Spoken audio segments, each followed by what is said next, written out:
I'd like to firstly thank you all for attending this online conference. As Angeline mentioned before, it is all about collaboration and bringing the global landscape together more. And what's important that we believed about this is making it free. We do see an awful lot of conferences and events that are very expensive to attend, and that puts it out of the level to for many of us to attend. But when we look at obviously the internet, the online world, it's global. It touches every part of society. It touches every single thing we do every single day. And we know that in many of these online harms as well, they are organized. They are either organized networks or organized crime groups. And for us to be able to tackle these crimes, we have to be organized. And Angeline referred to the word of collaboration. We've heard it a lot. Every single webinar, seminar, event, and conference, we hear the word collaboration. And it's a case of, is it just another word that's being used? Or can we do a lot more about it? There there are so many amazing people around the world that are doing such amazing work, and that can be an educator, that can be a teacher, that could be a safeguarder, that could be a charity, a researcher, and even in fact, people behind the scenes, the content moderators, even the specialists at some of the platforms. I believe we split things into three different areas. One is the online safety area, the other is the online harms area, and the other is what we call trust and safety. And it actually it's quite amazing how many people haven't actually heard of the words or the landscape of trust and safety. So, what do I mean when I say online safety? Well, that is everybody who's dealing with something. So, as I say, the educators, the people who go into schools, the people who are chatting to youth clubs and community groups, and giving them the talks. But we must also remember that adults and parents as well need these talks as well. So it's super important that we cover the entire landscape when we're talking about it. So what else? The tech developers, the people who are creating the tech to identify a lot of the bad stuff or encourage us to use it in a safe way. We've heard of safety by design for instance. So those people, the content moderators, the researchers, the academics, government, we now have regulation going on across the world, training, law enforcement, age verification, NGOs, survivor groups, and of course, all the mental health groups as well. All these fit under, I would say, online safety. And each one of these have subtopics and sub-elements. When we just look at the governments, for instance, around the world, how many government departments in each country are doing something with online harm or online safety? So, how many educators are there in your country who are doing something? It might be a company or a charity, or it might be an individual. How many content moderators are there around the world or in your country? All these people make up all a part of this landscape. And all of these people are trying to do things to tackle the online harms. And we all know what most of these online harms are. I mean, certainly here in the UK with our regulator, they have identified 130 online harms. So that's an awful lot. And each one of those can potentially be broken down into various different elements as well. And one of the things I've noticed, especially, is we're using different terminology around the world quite a lot of the time as well. You know, that's to be expected, but to come together, we need to find a way to be able to know what we're talking about. And if we're talking to the public as well, they need to know what we're talking about. We need a common ground somehow.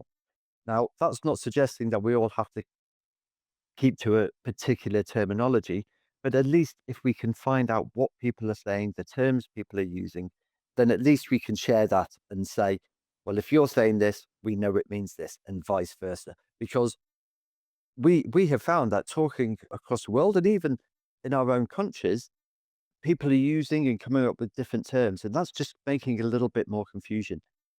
And this is again back to collaboration. We need to collaborate together to learn and share and discuss. There's nothing wrong with using terms, but at least let us find out and know from each other what we're talking about. And, you know, as I say, 130 online harms, and these all cross over. When we talk about sextortion, for instance, it is not just young people who are affected. Adults are affected by sextortion as well. And, as we know, AI is being involved in sextortion as well. We've seen this in the voice and image manipulation that can also go on to online hate and abuse and all sorts of other things. So a lot of these harms all cross over. So we can't look at things in a siloed approach. Again, back to collaboration, how we can all come together. And then I also touched on something called trust and safety.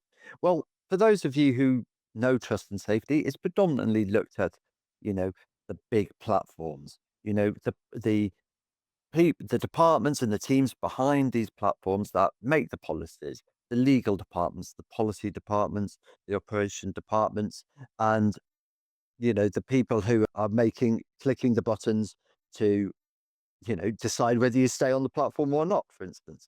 But it's more than that. For instance, the financial sector, banking, they actually have a part to play in trust and safety as well. We know that a lot of these offences now, certainly with the organised crime groups, they're having payments. Now, that could be through various means. We know crypto's happening, obviously. The banks play a part. They need to have a trust and safety department and teams, and they have to learn what they're looking at. If they're seeing transactions, let's say in relation to child sexual exploitation, which we know happens, they need the training and the understanding of knowing what to look for. That's an example of the financial institutions. The travel industry, you know, even if it's the airlines, the hotels, they fall under this as well. The music industry, for instance, that falls under trust and safety. Copyright, AI, hate and abuse to artists. But did they have a trust and safety team? Are they part of this more global landscape?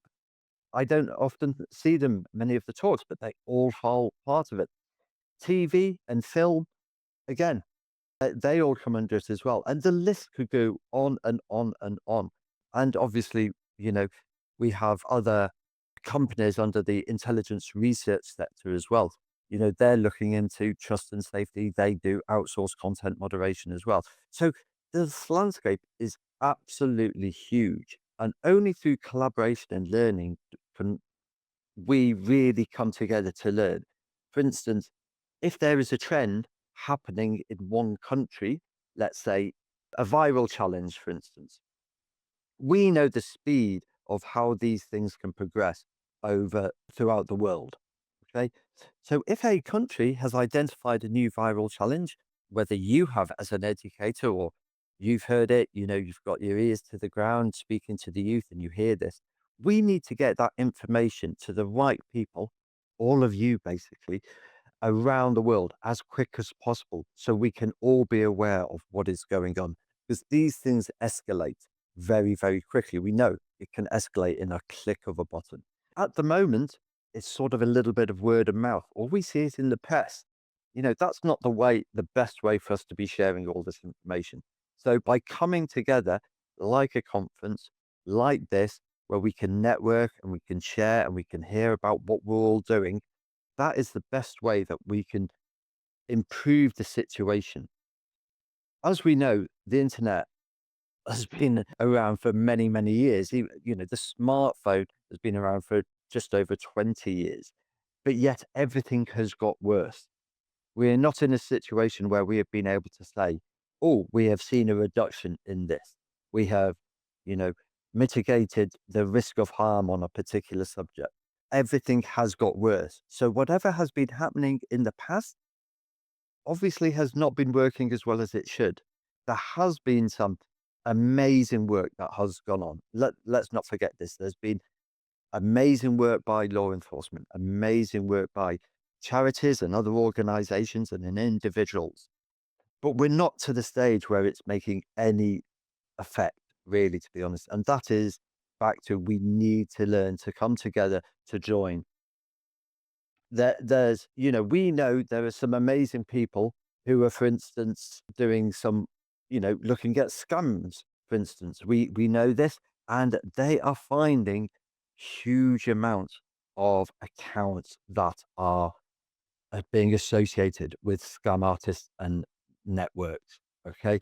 And we could come together to find the best way to organize that rather than constantly throwing things at certain platforms and organizations. If we could find a way to collaborate, we will start finding better ways to identify the patterns, identify the trends, who's doing it, and pass this on to law enforcement and whoever else to take a full effective approach.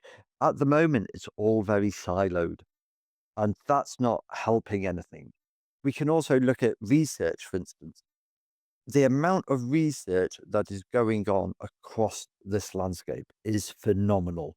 You know, I could give you some facts and figures, but I don't want to say the particular countries involved. But there's a lot, and this is happening in every country. So we're also duplicating a lot of effort. And when we do see a lot of research, it's just facts and figures. We know, for instance, what apps and platforms the youth are using, what teenagers are using, what are they looking at, how many hours they spend on it. We know this, we've seen this a lot, and no matter how much research you see, you'll see the figures go up, figures go down, which platform is the favorite and what's dropping. We sort of know all this. We need more concrete, in-depth data that's coming out. For instance, I was looking at something the other day about actually how schools are dealing with this, and there was a bit of a gap there. How many hours do teachers spend on dealing with the situations with regards to online harms? We didn't actually have a clue. So we need to take a bit of a stop. We need to look at the entire landscape. What gaps are there? What are the questions we need to be asking, not the ones we just would like an answer to just for the sake of it. So this is where having this conference, learning from each other is so vitally important. As I say, what is happening in one country will probably happen in another. But yes, we also have to take into account different cultures, different languages, different laws as well now. We've seen this, in some of the regulations and laws that have come out at the moment. Certain things might be legal in one country, but it might be illegal in another country. So that adds a lot of confusion. We also need to, as someone's just actually made a comment in the chat about listening to children. Again, vitally important. And the important thing about this, we have to listen to the whole breadth of children, you know, whether they're from, let's say, inner city schools who maybe don't have the luxury of some things compared to maybe a very well to do area or well to do school whose parents are giving them the latest iPhones and iPads and other phones, not just iPhones. We know there's a difference between how children utilize certain things in different areas. Special needs children, for instance, there's a lot of talk about, young people with neurodiverse skills, for instance. You know, we know, for instance, they use it very, very differently to people who don't maybe have neurodiverse capabilities. A lot of people, certainly with autism, for instance, find a confidence in using the online world. It allows them to speak freely in a less social, panicky environment, and they do learn a lot. And we are in this tech world, and that's great. That is a huge benefit for them. But as long as we do it in the right way, and we've got to hear from them to find out what suits them as well. Um, Someone's just mentioned about schools.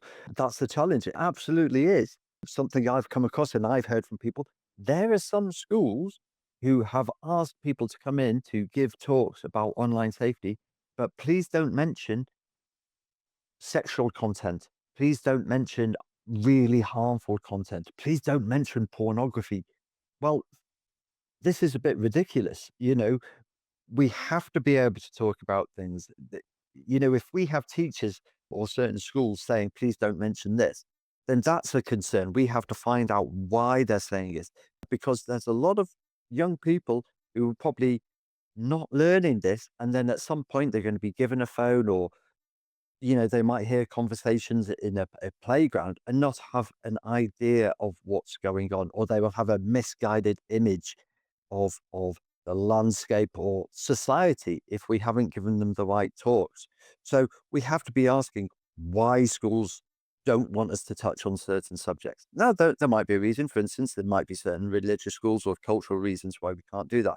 But we can always find a way to, you know, find a different way, to find a different narrative. But it's very concerning if schools aren't saying that. And one of the other things is we have to be talking the same information in whatever country. I have seen certain educators and certain people go into a school and say, just don't go on such and such a platform. Don't use platform. It's full of predators. It's full of dangers. That's not necessarily right. Yes, we know. I'm trying desperately hard not to name platforms. We know the platforms have problems, and we know, where these people and we are, and we know what's happening. And to be fair, there is a lot of stuff going on behind the scenes in some of these platforms. Yes, they can do better in many respects. Okay.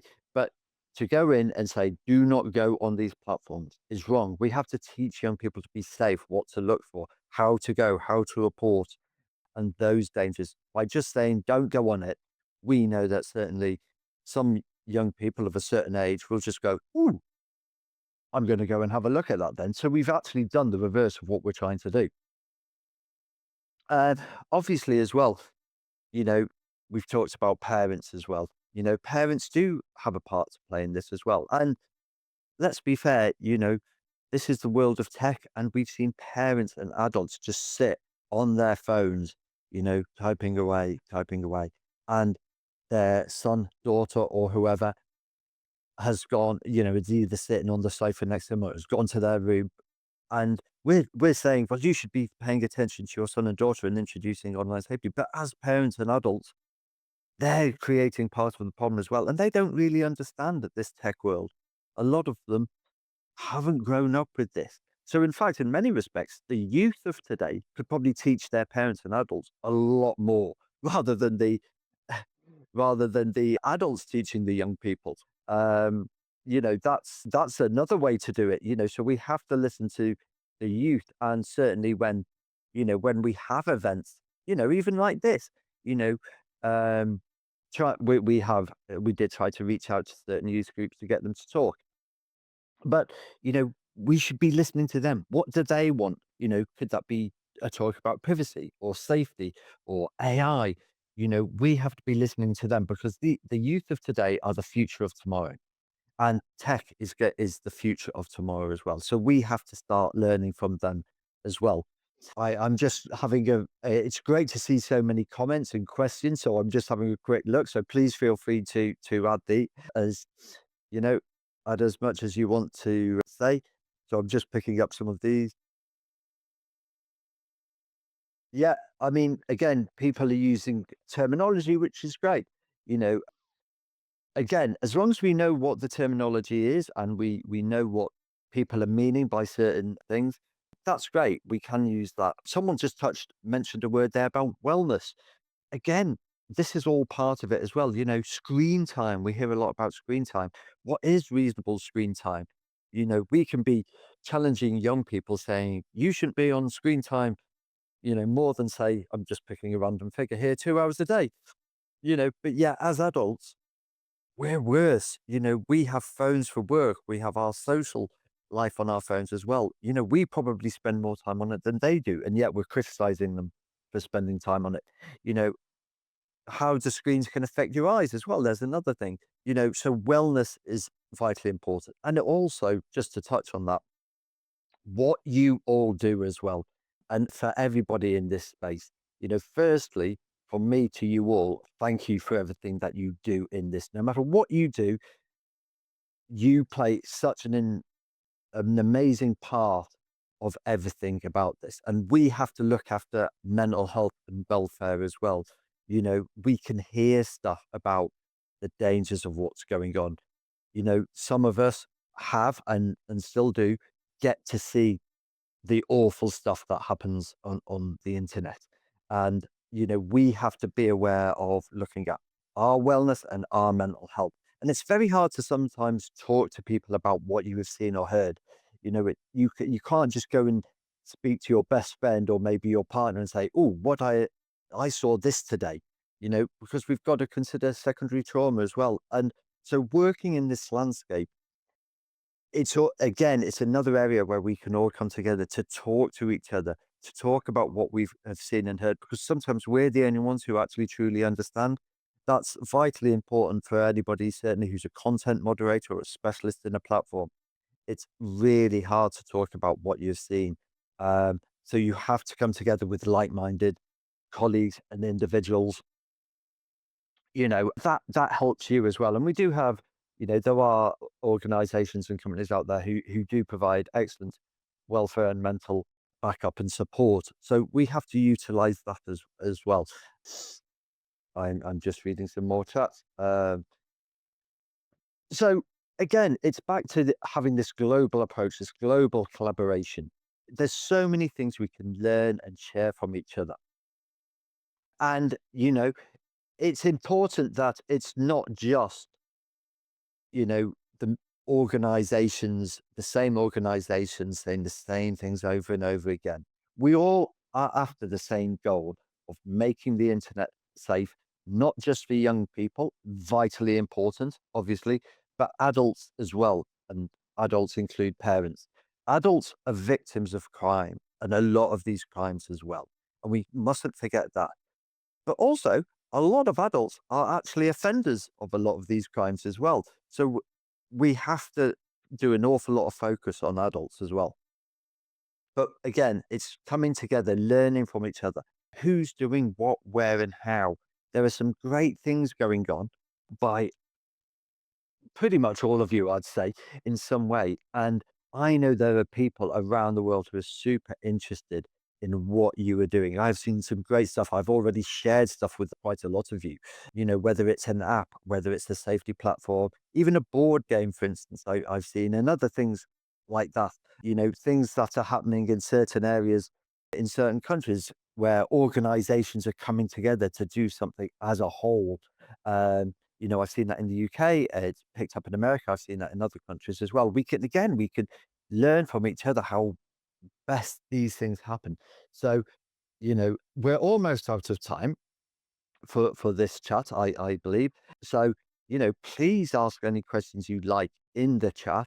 Please go to the lobby area to network. As I say, it's all about learning from each other. It's not often we get the opportunity to attend such an event where we've all come together, especially for free. Angeline mentioned this. Use this opportunity, get to know each other, ask questions, don't be shy, and spread the word. Obviously, there's lots of talks, some amazing speakers over today and tomorrow. And the other thing I just want to say is personally, I'd like to thank those speakers because all the people who are taking part, who have set this up and who are speaking have done so for free. Nobody's being paid for any of this. We're all doing it because we strongly believe and we're motivated and dedicated to doing the right thing. Um, and that just shows the level of passion we have for that. So I would like to thank all the people involved who are bringing so much to this event out of the goodness of their heart and for the right reason. And this just shows what can happen when we all come together. So, as I say, go to the lobby, introduce yourself, talk about what you're doing, say where you are from.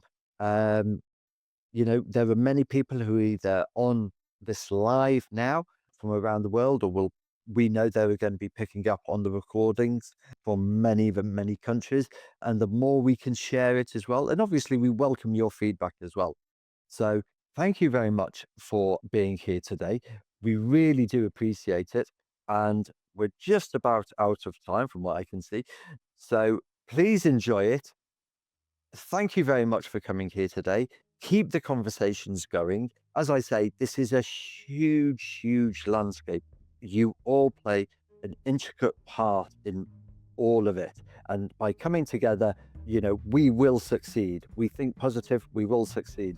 So please enjoy the rest of the conference. Thank you very much. And we welcome any feedback, reach out. This is what it's all about.